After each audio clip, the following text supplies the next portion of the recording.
নমস্কার, সকলকে আমার প্রণাম জানিয়ে আজকের যে কবিতাটি পাঠ করব, কবিতার নাম আশা।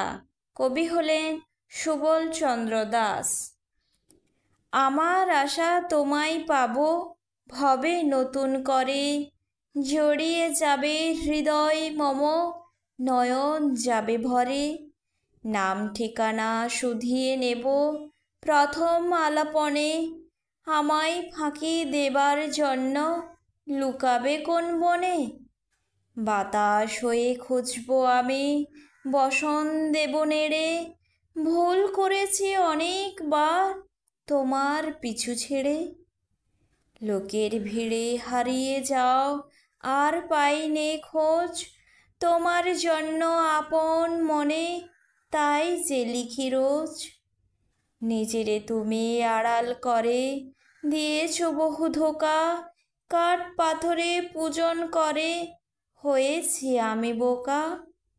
এসব আমি আর চাই না, তোমায় শুধু চাই অনন্তকাল তোমার মাঝে আমার গড়ি ঠাঁই।